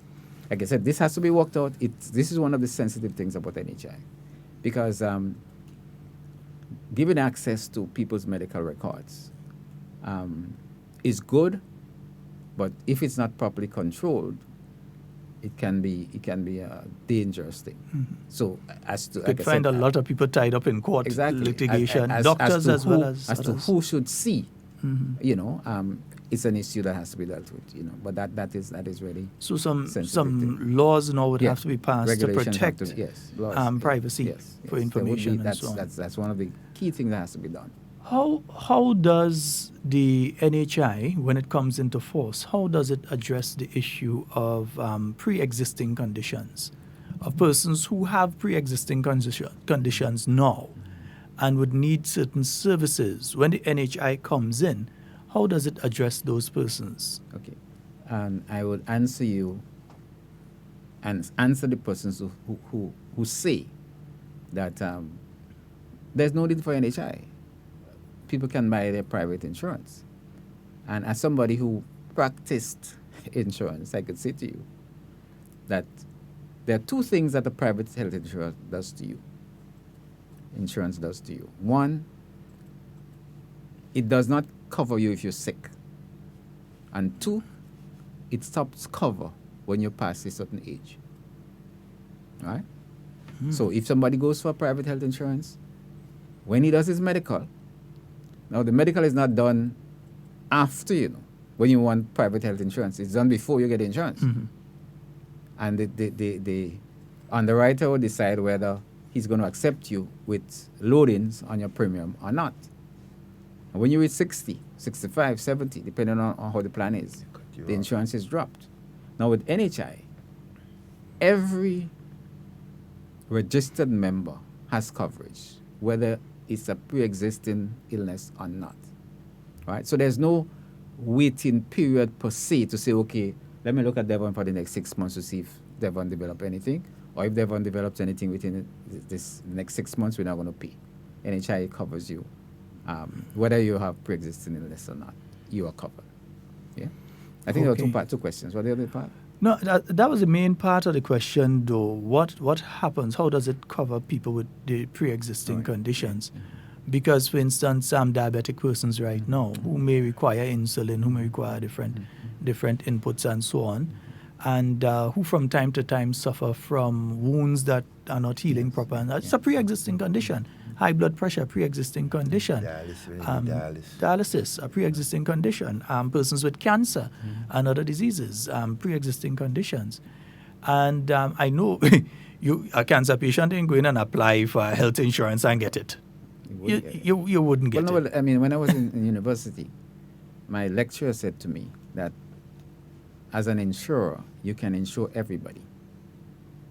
The question is, would you be able to pay? And he gave an example. He said, if a guy is on his dying bed and he calls to ask for life insurance and he wants 100,000 shillings, because I was in Tanzania, he said, I'll charge him 110,000 shillings. Well, yeah, that's reasonable. 10,000 is for my administrative costs. But the question is, why would you pay 110,000 shillings for 100,000 coverage? The point is, insurance is available to everybody, you know. The question is, would you be able to pay for it? You can charge a premium for anything, but people may not be able to afford it. But NHI is designed to ensure that those persons who normally would be disadvantaged health-wise are taken care of. Because there's a social element to this whole thing. Because you actually looking at your country, right? Which is influenced heavily by the health of the people. And in every country where NHI was instituted, the productive sector or the production in the country increased. Because people become healthier, you are able to track and to stem illnesses even before they begin. Very big on any NHI calendar is the whole issue of preventative care. Insurance companies are just about getting into saying, okay, you buy insurance. In the past, we only paid when you're sick. Now we're going to pay for you not to get sick. So any preventative care you need to get, you go get it. Go and do your annual checkups. Do this, do that, do the other. And we're going to pay for it. Because if you, you stem it early, then you pay less later. Pre-existing illnesses is what NHI is basically all about. Because there are people who just cannot afford it. And I gave this last time I was here. And I'm going to give it again. When we went to Colombia, and we were discussing, myself and Dr. George Mitchell, the Chief Medical Officer, we were meeting with the administration of one of the largest hospitals in Colombia. And we were describing the services that's available on island in Grenada. And then they asked, medical director asked, he said, but those services you don't provide on island, what happens to somebody who needs it? And our answer was, well, if he has the resources to acquire it or get it overseas, then he gets it. And he went on to ask, so what if he cannot? So I said, he would go under. And the guy said to me, he has to go all the way to Australia. You know, I mean, yeah. But I mean, the point, and I said, that is not, no, and that's what's sad about this whole thing, Sheldon. The people in Grenada, as we speak, who are just waiting to die. Yeah. It's not that they have to die, but they cannot afford to correct their medical problems. So they're just waiting to die. And people need to see NHI as a means by which the average person will be able to take care of himself, where a mother no longer have to choose between the $100 she have in her hand, right, which she budgeted to take her child, to send her child or children to school for the rest of the week, right, and she worked it out exactly how it's going to pan out, and then she is not feeling well, and she goes to the doctor, and he gives her a medication that costs $50. She has $100. Mm-hmm. She has to decide, should I buy my medication so that I could get better, or should I don't buy it so that my children go to school? People should never be put in a position where they have to choose between living and dying, you know? And NHI is intended to remove that disparity, you know? And you know, I don't think anybody openly opposes NHI as to the methodology and the delivery and those sort of things could be discussed. But in every society, even in the United States, there are people, Bernie Sanders, that's what he's preaching. Why do Americans have to die because they cannot afford medical care? Healthcare right? for all. The United States is the only major developed country that does not have that type of insurance. Every other developed country, UK, Canada, Germany, France, they have those type of NHI type program to capture those persons who fall through the woodworks, because there will be thousands and millions of people like that. And in Grenada, the intention is to ensure that we have a healthier nation. And the vehicle through which you can have a healthier nation is to ensure that every person have access to quality, affordable health care. One of the questions I've gotten online is one of our listeners would like to know how one becomes a member of the NHI. How does one enter into the NHI? And what is the methodology being used for people to join the NHI? Because it's optional. Is it optional? It is optional for joining, eh? Mm-hmm. It's optional for joining. But depending on the mechanism that's used to fund it, you have no option. So you can decide you don't want to join. I'm not going to sign up as a member. Mm-hmm. But if the methodology used to finance it captures your spending, you will be contributing and not accessing the care. That's fine. Now, two general criteria is used. One, citizens. Once you're Grenadian, you automatically qualify. Mm-hmm. Then residents. So these are the two major groups that can become members of NHI, right? And then residents would be defined in law, you know, as to whether you have to spend X number of years or months on the island in order to qualify as a resident. Now, there is an ongoing discussion as to whether persons who live abroad, Grenadians who live abroad, they're citizens, but they're not living here. Or some of them have dual citizenship. Would they be accommodated within the NHI?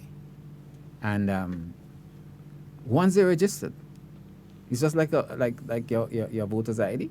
Mhm. Once you can prove that you're a Grenadian and you go through the process of registration, then it's okay. There is the discussion as to, well, if I'm living in the United States and I'm not contributing, and I become a member, so I come into Grenada, I sign up, but I go back. I come here only for carnival. Mhm. I'm not contributing, but if I flash my card, then I should be able to access care. And those are the things that have to be worked out, because you may want to say, and again, I don't want anyone to quote me on this, in some jurisdictions, what they do is say, okay, you can make voluntary contributions. Mhm. Right? So you want to register under the NHI, but you're not living here. But you decide to voluntarily contribute. So when you come in, the records would show that you're contributing towards the program, so you have access to care. So becoming a member is in the one. same way you pay for your driver's license to be able to use your driver's license when you're here. You come down and you pay something, so you're able to use that. But the card difference, and though, access the is that services. the driver's license is a one-off thing. Yeah. Now, if you a regular visitor to Grenada, and you want to access care from NHI, and you decide to register and make voluntary contributions. So if it's a monthly contribution, whatever it is, you send it. It's same as pensions. I mean, people can decide to, even though they're not living here, right? Mhm. And they used to be a member when they were living in Grenada. They were contributing towards NIS. They can decide, I'm working in the United States, but I'm going to send back my contributions so that I could make my 100 or 500 contributions to NIS. So a similar thing is envisaged for NHI, because what you don't want happening is for someone who is not contributing towards the program, right? And again, I'm not talking about the indigent. I'm talking about somebody they're off island. Mhm. And because they're registered, they figure, well, look, I'll come in every 6 months. Sheldon is paying, Devon is paying. Mhm. So I'll write off the contributions and come and access care. So to answer the person's question, generally it's residents and citizens. And like I say, residents would be defined in law as to how you qualify. Deepo is saying there should be a mechanism for Grenadians in the diaspora to contribute regularly to the NHI. For one thing, it would broaden the pool of contributors to the fund, and ensure its sustainability. And I agree with him. Yeah, and I think what very well may happen is that our embassies overseas would be engaged to ensure that persons can voluntarily be part of the NHI. Because like I said, at the end of the day, apart from supporting the program, if you visit Grenada, and in fact, there's a friend of mine, we went to secondary school together, and I used to be posting regularly on Facebook about NHI. And he said to me that he cannot come back to Grenada to live because the medical system is not good enough. I mean, he would only come back here if there's a guarantee that he would get the kind of service that he's getting in the United States.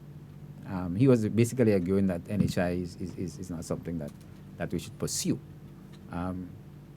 But my point was to him, in fact, I saw him in August. He was driving, and it crossed my mind, if that vehicle he's driving crashes, they're going to take him to the hospital, right?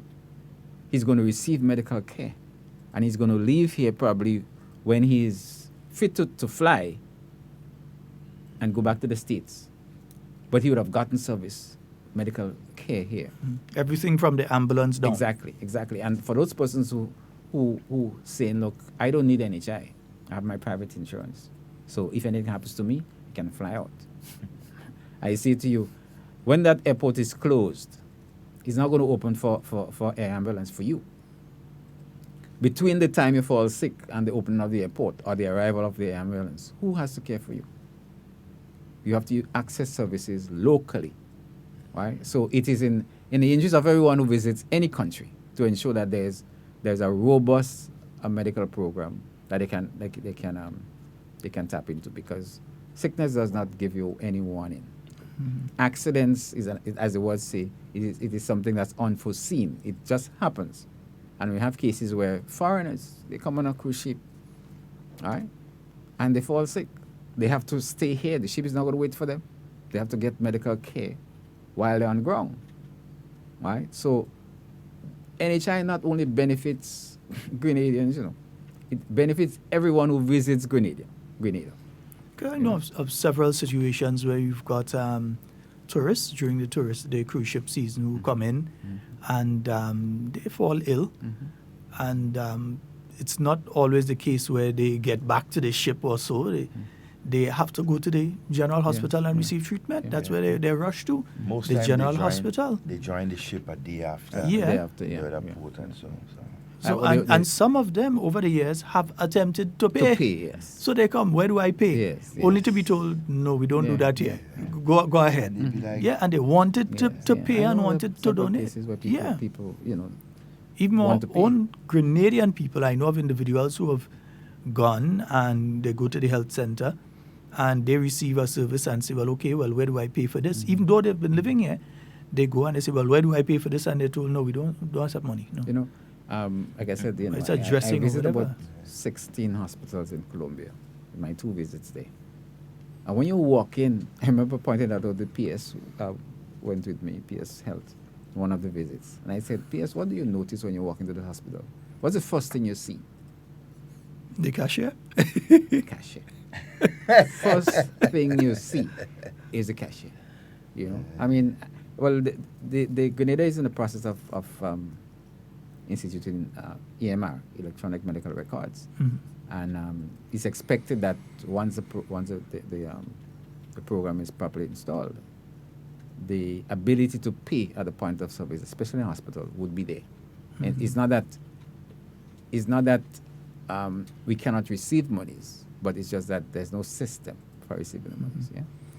The system that's being put in will be similar to what is used in the banking system, so that it's a card activated. You use your card and you can activate that information, the medical history of an individual and so on. But that it's not out there that anybody could just go into the system and get that information. Yeah, so a secure system. You can access your own information. You will be able to go in and check and see. So if it lose from you, that's your fault. Yeah. All right. You'll be able to see what X-rays you have done, whatever. Folks, again, the phone number 440-7377. I do know that one or two of you called and I missed the call because of how I had the mic as usual. 440-7377 and overseas 347-329-3101. And the Depot Online is saying set up a subcommittee to study how to formalize a mechanism for possible diaspora contribution to the NHI. And we have to remember, though, when we're speaking of the diaspora, you're not just speaking of Brooklyn. It might have a couple 100,000 Grenadians there. But we're not just speaking Brooklyn here. We're going to be speaking the Caribbean. Every island has significant numbers of Grenadians. North America. Canada. Europe. Yeah, so everywhere. We're speaking, it's going to be a broad something. So a mechanism for a contribution. If a proper mechanism is put in place and you have persons from the diaspora contributing, that would help in terms of financially, right, to basically keep the NHI. Well, that when we did, I think it was in 2016, 2017, we did a round of consultation. That question always came up. Would people from the diaspora be able to be part of the program? And I know that this is on the table. I mean, I'm not speaking, again, I'm not speaking for the organizers of NHI. I'm here in my private capacity, as someone who have been involved with this thing since 1995. So I have a wide range of information. But that question has been asked before, and I'm not saying that it's not something that's actively pursued. It would be pursued. Like I said, the embassies, the consulates would be encouraged to have people come in and sign up. Yeah? Okay, I was getting a call on the overseas line there, but it cut off. Caller, you can call back. Again, 440-73779. 347-329-3101. Yeah, and let me see here. A serious examination also should be done of if and how national organizations such as sporting and cultural organizations can make contributions to the NHI that in the future could benefit their members. Too many of our national sportsmen and women, cultural artists, grow old and indigent with no way of paying for health care in their old age. But I think that's what you were talking about earlier, Stan, when you say it will cover those with the pre-existing conditions and who've gotten to the age now.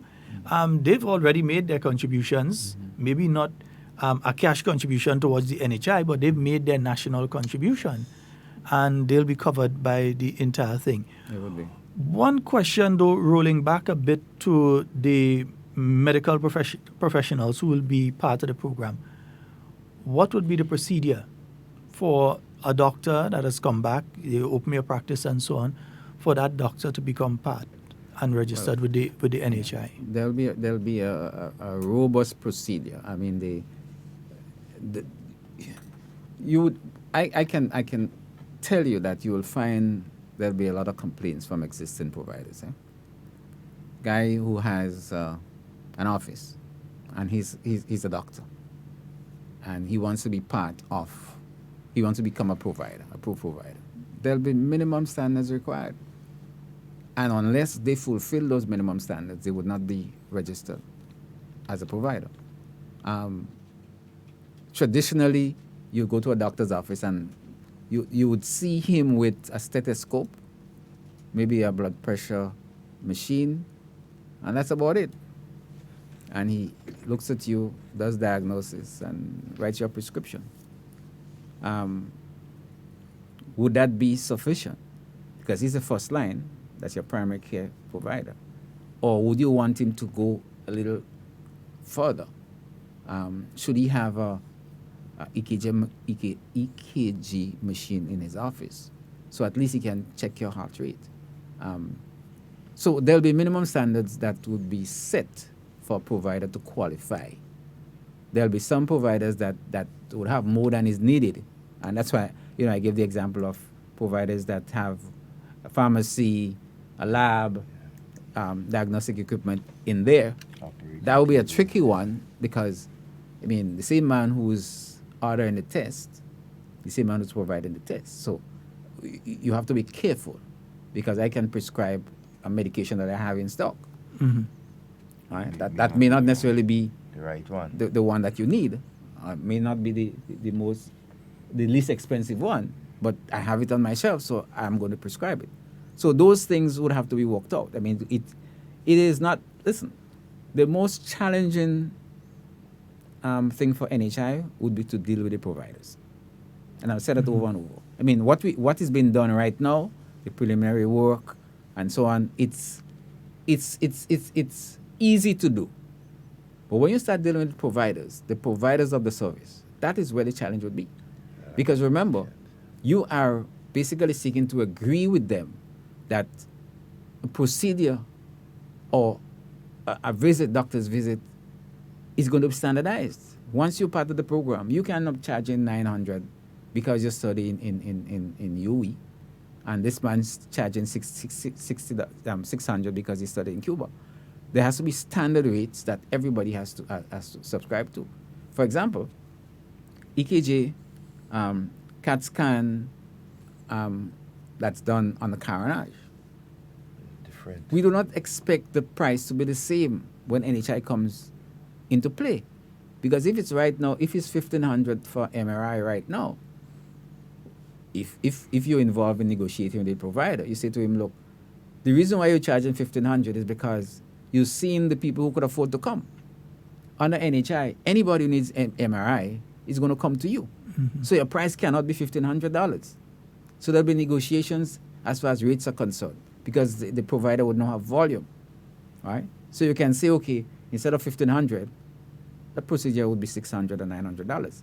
Now the provider may say, well, that's what I charge, but you charge $1,500 and you get 3 patients per week, right? Now you're exposed to the entire population at $600. At at a lower rate, and there's volume. So we expect in negotiation with the providers, there'll be some reduction, especially in diagnostic and lab cases, because of the volume.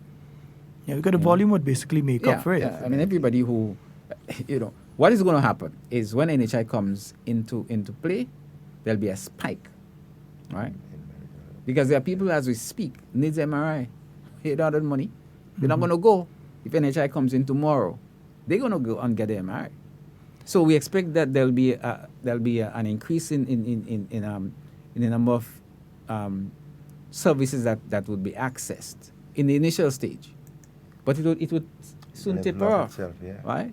Because by then, when everybody who had to get MRI and CT scan gets it, the gatekeeper in any medical system are the primary care providers. So when you go to a physician, right, he checks out your condition and then makes his recommendations based on the way he sees you.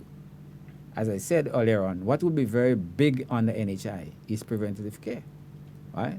Very, very big. So you would find the Ministry of Health getting engaged in ensuring that people live healthier lives, right? That has to be drilled into people's head, right? The men who people say are afraid to go and see a doctor. Prostrate. Just say we ain't going and take the prostate exam. Yes. That prostate exam has to change. Well, like I said, it would take a while before everything tapers off, eh? But when people's lifestyle changes, right, people are able now to go and do a semi-annual medical checkup. Not when they have money, but I know I can go. Or you wake up tomorrow morning, Devon, and you ain't feeling too well. Bye. I'm not feeling normal, but I know if I go to see a doctor, I have to pay. Let me see what happens to me tomorrow. And tomorrow, feeling the same way. Let me see what happens by the end of the week. And that's how we operate, And it's not because we do not want to see the doctor, but it's a cost implication. We have a call on. Good morning and welcome. Good morning to everybody there. Morning. I'm not here. Good morning to your guests also. Could you explain the meaning of MRI? And I would like to know, like a grandparent and you have 2 grandchildren, if you could get them onto the program just as you try to get your children too. I'm just listening to you on the radio for your response. Thank you so much. Have a nice day. Thank you. Just to say, Stan went to university, but he's not a doctor. So thanks for clarifying that. He's a business master. You have masters in business, isn't it? Yeah, business and what other area? Insurance, finance. Insurance and finance and so on. But for your information, MRI is magnetic resonance imaging, and it says here it's a type of scan that's used strong magnetic fields and radio waves to produce detailed images of inside of the body. Yes. Yeah. So it's basically taking over where the X-ray can't see, right? So generally, what happens is that you get an X-ray, but the X-ray would not necessarily show everything. The MRI gives a more detailed view of what's happening on the inside. Yeah, especially for the brain and those sort of things. They tend to use it to see if there are blood clots on the brain and different things like that. One thing I can say, part of a question, though. She wanted to know if grandparents can have the grandchildren. In this case, I think she's speaking about the card, the situations we were speaking about with the family. If the grandparents can have the grandchildren. Every Grenadian would have access to medical care under NHI. As to the method of registration, that has to be worked out. But every Grenadian would be able to be part of this. So whether you're a child, grandmother, whatever, you are now exposed to getting quality medical care, and that would not be dependent on whether you can afford it or not. Right? It's a whole question of being there. It would be a right to access those care. Okay? I know earlier you were speaking about there'll be the spike as soon as the NHI is initiated. And I tend to agree, especially when I look at 2 instances. The 2 instances that the ARC piece visited, you realize a lot of persons, people who you see walking around normal, who always they had this pain or they have this niggling injury here or so on, they found themselves on the ship because they didn't have to pay. And you had a couple hundred people going at a time, especially women with gynecological issues and so on. So, and people who otherwise may never have been able to do an MRI or have an ultrasound done, and so because they just could not afford it, they made sure that they went onto that vessel. And you have the Comfort coming soon, the American ship coming in on the 15th again. And I believe you're going to see a spike of people again heading to some of although in this case they're not doing the investigative sort of stuff to find out if you're sick, and it's you're sick, you have this condition and you need to do surgery or whatever, or you need to this assessment, that assessment. That's what they're doing. But I agree with you. I believe that when it is implemented, we're going to see a serious spike. A lot of people who right now, the knee hurting, this hurting, that hurting, but you're just saying go in and check. That's true. You have this stomach pain. Every now and again, you're getting this pain on your side. Or every now and again, you're getting this pain in your back or your head, and you ain't go in and check. They'll get the opportunity to do but it even now. look at the health fairs. I mean, when we have health fairs, I used to be actively involved in health fairs. I just love being there. And you see the number of persons who go. I mean, granted that if you have it every week, the same set of people would come. They come to get the blood pressure checked. They come to get things done. It shows that people are interested in ensuring that their health is improved. The convenience is one of the issues. And what we have happening right now is that the medical centers are open around the same time as your workplace. Okay? So I have to go to work, especially the daily paid workers. I have to decide again, do I want to miss a day to go to see a doctor? Money. All right? I mean, these are the issues that real issues, But on a Saturday, if there's a health fair, I'm not working, so I'm going to get myself checked. And the entire family too. Exactly. So the whole case of accessing, and we were having this discussion, Sheldon. Our medical centers operate generally from 7 in the morning to about 3 in the afternoon. Then the building is closed, right, until next morning. Bad idea. One of the thoughts is that there are private practitioners, doctors, who can be encouraged to use the existing medical facilities. Now, if they sign up as a provider, they have a facility. So if you say, okay, every health center should have some basic diagnostic equipment. When that physician sees a patient, right, he can do his early checks using the available equipment, right? Now, he's part of the NHI. The NHI pays him. He don't have rent to pay because he's using an existing medical facility. The facility is equipped at a level at which he can provide quality care. And these are the issues. I mean, we have heard before that Grenada have too many medical centers. And again, what we are trying to do is, a couple of years ago, we are trying to match the number of facilities with the population in the areas. Now we're finding that some of those facilities are operating below capacity, right? Now what happens, or what should happen? Should a medical practitioner, somebody who does, he's a specialist, for example, and he probably works in the public system, but would like to offer his services outside of the regular hours and want some extra monies in his pocket. If he's given access to the public facilities, he can provide the same service. Of course, there will be consideration because you're now using my facility. When we negotiate in payment, I would decide, well, instead of you getting X amount, you'll get X minus Y, this sort of thing. But these are things we have to look at ways to maximize the use of our plant, right? Because like I said, we have several medical centers that closes their door at 2, 3 in the afternoon. Right? Once they upgrade it, because one of the key things on the NHI is to upgrade, or what is called health system strengthening. And I'm proposing that the next time we speak about NHI, we speak in the context of health system strengthening. Mm-hmm. Because those of us who know the scripture said you cannot put old wine or new wine in old wine bottle, Mhm. right? You have to ensure that the structure is in place for NHI, right? Because people will be expecting better service, right? So there will have to be a decided move to ensure that we strengthen our health system. So that's another topic we can discuss. But the whole issue of ensuring that we can use our existing plant, right? We need to ensure that primary care is upgraded to the stage where secondary care is not burdened. I don't know if you have gone by the hospital.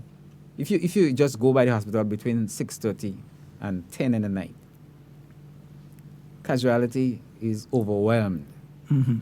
People come from as far as Grenville, come all the way down, or Sates, to see the doctor at casualty, because there's no plant open between St. Patrick and St. George, right? So he has to come all the way down. Upgrading primary health care would ensure that we have this structure going up in Goaf. That will solve it. That would solve some of the problem. Take the strain off the hospital, right? Because the hospital is intended to provide secondary care, right? But we have primary care cases going there. So it has to be a paradigm shift in the way healthcare is delivered.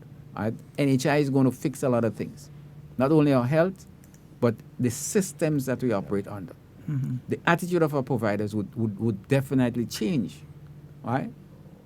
One of the key things, big things, and again, that would be a major challenge, is where a doctor is working in the public sector.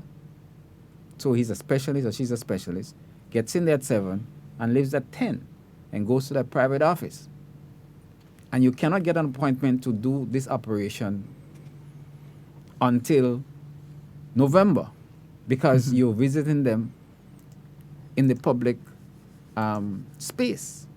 Go to the private office, you get the operation done in a week's time using the public facility.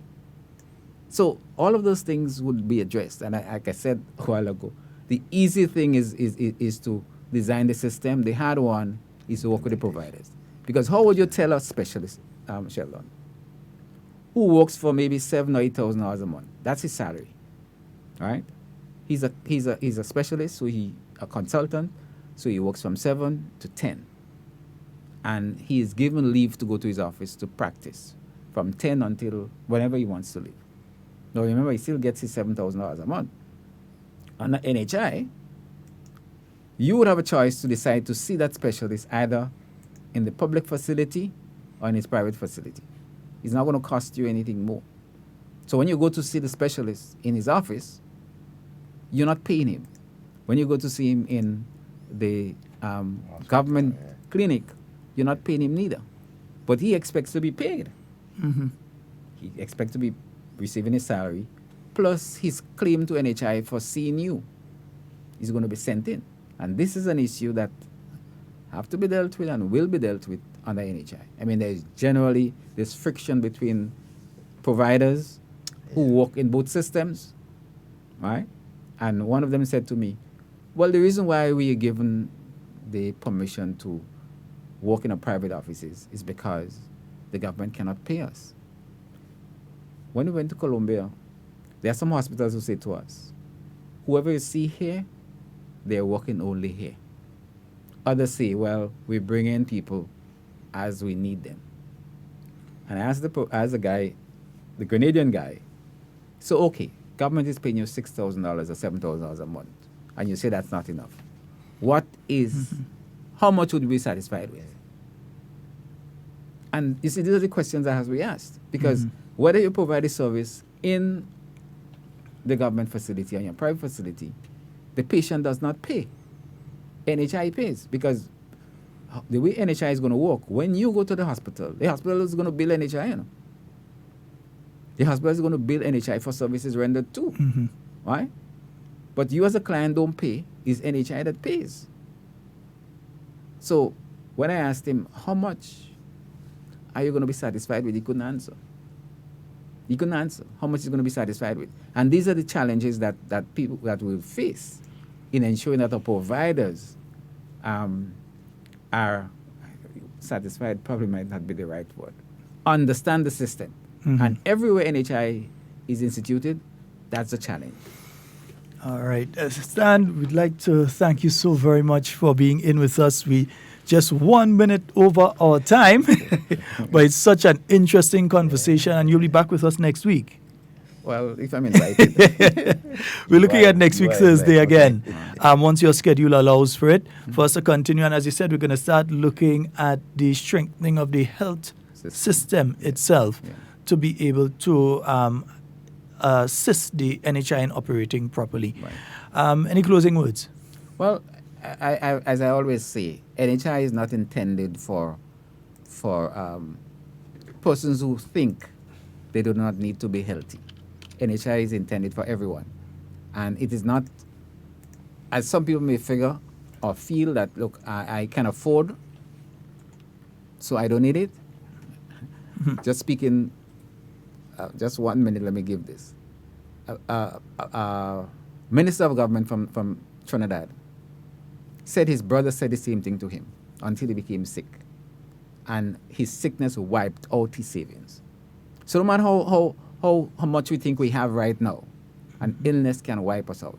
NHI is there to buffer, to take care of those expenses, unforeseen, catastrophic expenses. So let's all support it. All right. We'd like to thank you so very much once again, Stan. And folks, that's all the time we have for Hard Talk. We'd like to thank all the stations, all of the listeners, all of you who contributed in whichever way to today's program. So we will be having Stan back with us next week, God's willing. We're looking at next week, Thursday, God's willing, to continue our discussion on the National Health Insurance. So, folks, in whatever you say, whatever you do, do it safe and secure. I want to be speaking to and with you. Not about you. We are out of here. Stay up to date with all that's happening with the new National Party, NNP. Send us a message via text or WhatsApp on 405-8683 with your name, email, and constituency. Stay in the know with NNP. Get updated.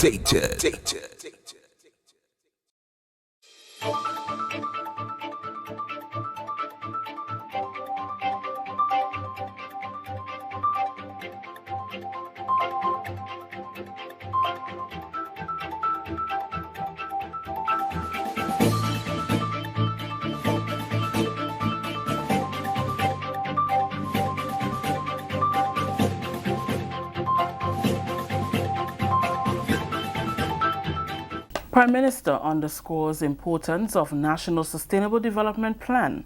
Details to this story and more in the National Report.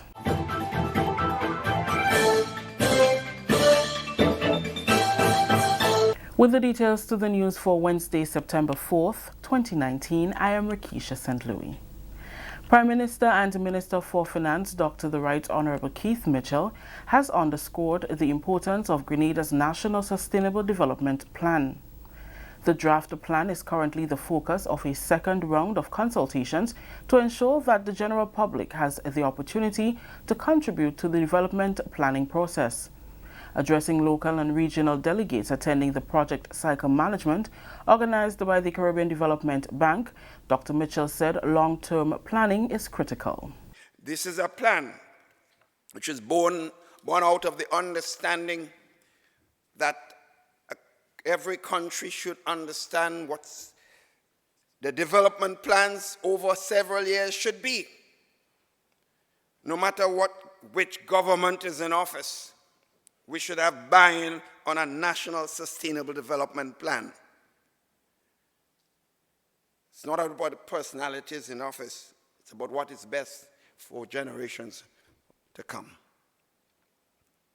This plan will guide Grenada's development agenda for the next 15 years, from 2020 to 2035. That draft plan is inclusive of all sectors. And it's a second series of consultation have just begun to further engage the general population. With the draft National Sustainable Development Plan pending completion by year end, Dr. Mitchell noted that the staging of the Project Cycle Management Conference is quite timely. Grenada's National Sustainable Development Plan addresses social, economic, environmental, and governance issues. The plan envisions Grenada as a resilient, prosperous nation with a conscious and caring citizenry, promoting human dignity and realizing its full potential through sustainable economic and social progress for all. The current round of consultations will conclude in October, with a final draft of the plan expected by November 2019. The successful implementation of the Grenada Structural Adjustment Program puts the island in a better position to access more funding. Ms. Rhonda Jones, Permanent Secretary in the Department of Public Administration, says the island remains a model for several of its regional counterparts because of its ability to design and successfully implement a program of that magnitude. She was speaking following the second session of the Caribbean Development Bank's Project Cycle Management Conference. The conference brought together public officers from across the region who are directly involved in project cycle management and project and program implementation to network and share experiences and knowledge. P.S. Jones says although Grenada is being commended for its successes, there are still gaps that must be filled to raise the implementation rate. We remain one of the models within the region as it relates to designing and successfully implementing a program of that magnitude. So we are actually in a very good position to capitalize on the funding opportunities that can be accessed internationally. However, we still remain challenged with delivering on other projects across government. So what it says to us is that we have implementation gaps that we must continue to consistently provide the support for building the capacity so that overall, across the entire government, we would be able to raise our implementation rates. Government has partnered with the CDB to train 60 public officers at the end of the conference in capacity building and project implementation. This is the second group of officers to be trained in this regard. On Thursday and Friday, we would have at least 60 public officers being exposed to project cycle management, the tools and the techniques for driving delivery. We would have done that in 2017, and we were doing it again in 2019. So the cohort that would have participated in 2017 will get a refresher. And for anybody who would have missed that opportunity, they now have an opportunity to be a part of this development exercise. So for us personally, as the government of Grenada, we will also be building our capacity because we will be training our public officers and exposing them to that kind of knowledge so that they can also build their own techniques and apply that in their various roles. This is the National Report. We'll have more news when we return. Prepare for hurricane.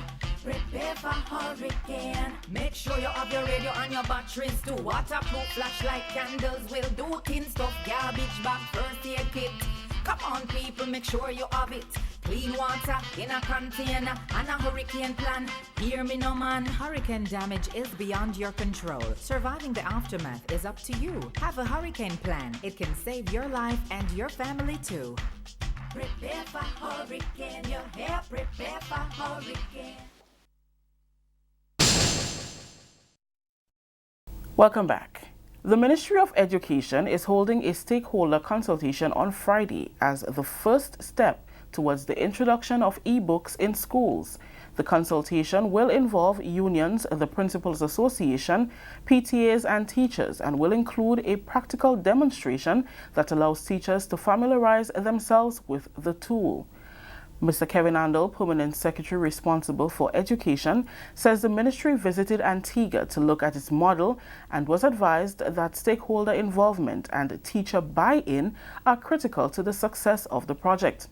On another note, Mr. Andel says Grenada is embarking on a phased approach to the OECS Education Support Project, which seeks to enhance the OECS education system. It focuses on the OECS curriculum platform and assessment, as well as evaluation of teachers' performance. He says the curriculum standards were piloted in 16 schools in the last year, and they are now looking at a rollout in all schools. As of the summer, every school was exposed to elements of the standards. However, the standard is very comprehensive in nature, and requires in-depth involvement of all involved. That is why the ministry is looking at a phased approach. And the standards are in the 4 core areas: mathematics, language arts, science, and social studies. Finally, it is now down to the business at hand following a successful teacher induction workshop, the first to be held by the Ministry of Education, Human Resource Development and Religious Affairs since 2011. The 2-week workshop benefited 144 participants. Annette Moore has details in this report. The 2019 Teacher Induction Workshop was well received by participants, many of whom indicated that this was a valuable experience through which they have learned a lot. The Assistant Testing and Measurement Officer was pleased with the outcome and confident of the participants' improved capacity to be successful educators. Out of 144 attendees, 132 participants were awarded certificates of completion. The first week we engaged you in quite a bit of theoretical work, and we knew that it was quite a bit for you and you were tiring.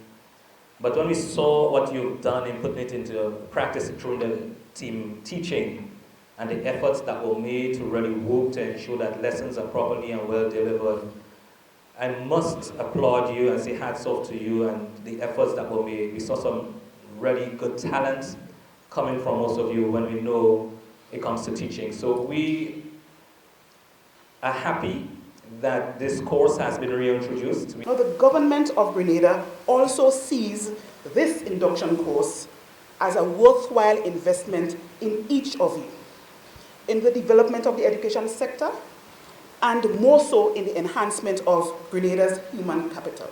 The participants expressed their thanks and general feedback. On behalf of the students/teachers who participated and who was privileged to be part of this workshop, we extend a heartfelt thank you to the Ministry of Education.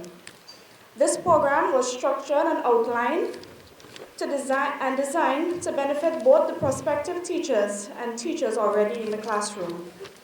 To the facilitators, you all were amazing, friendly, knowledgeable.